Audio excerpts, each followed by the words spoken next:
Bonjour Clémence. Bonjour Anne-Laurence. Aujourd'hui le Pakistan. Oui, Anne-Laurence, j'ai juste une question. Comment est-ce que vous réagiriez si on vous insultait parce que vous êtes française? Parce que c'est bien le cas, vous êtes française. Oui, tout à fait. Ça fait partie de moi, de mon identité. Voilà, donc...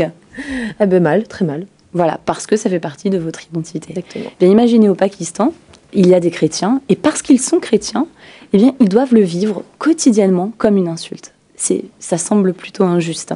En fait, le fait d'être chrétien au Pakistan est pratiquement tout le temps considéré comme quelque chose de difficile. Ils n'ont jamais de répit. Ils sont discriminés dans tous les domaines de leur vie, comme l'éducation, la santé, le travail. Les femmes et les filles sont agressées sexuellement. En résumé, la société les marginalise. Les extrémistes musulmans les détestent au point même de pouvoir les tuer. Et le gouvernement est plutôt passif. Et puis au Pakistan, eh bien, autant vous dire qu'il ne vaut mieux pas avoir un conflit de voisinage. Pourquoi? Parce que n'importe quelle personne peut accuser un chrétien d'avoir blasphémé contre l'islam, le prophète de l'islam ou le Coran, sans preuve. Et ça peut aller très très loin. En mars 2013, des milliers d'émeutiers se sont rués sur un village qui s'appelle le village de Joseph, enfin un quartier plutôt, le quartier de Joseph Colony. Pourquoi? Parce qu'ils ont entendu que quelqu'un a blasphémé. Et ils ont détruit des maisons. Et tout ça a duré pendant 2 journées.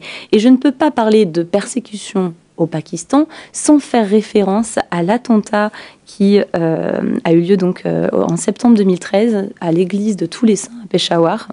À la sortie de la messe, un double attentat suicide a fait 89 morts. Et c'est certainement l'un des attentats les plus terribles que n'a jamais connu l'Église au Pakistan. Il a été revendiqué par 2 groupes islamistes proches des talibans.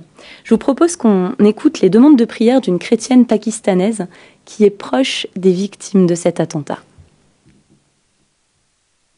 Nous demandons que vous priez pour ceux qui sont passés par cette attaque, pour ceux qui se souviennent de l'explosion, du souffle, du sang et des corps inanimés. Ce n'était vraiment pas quelque chose de facile à voir. Et beaucoup de jeunes envisagent l'avenir avec ces souvenirs en mémoire. Nous demandons aussi que vous priez pour ceux qui nous persécutent. Que quelque part dans leurs ténèbres, alors qu'ils forment des stratégies pour éradiquer les chrétiens de cette partie du monde, qu'ils soient visités, comme l'ont été beaucoup de chrétiens d'arrière-plan musulman, qu'ils soient visités dans des rêves et des visions, et qu'ils puissent connaître Jésus, le prince de la paix. Quand on entend un discours comme celui de cette jeune fille, eh bien, vraiment, on peut se dire que cette minorité qui habite dans un contexte aussi hostile a vraiment quelque chose à apporter au Pakistan. Oui, quel courage. Ouais. Merci beaucoup Clémence. Merci.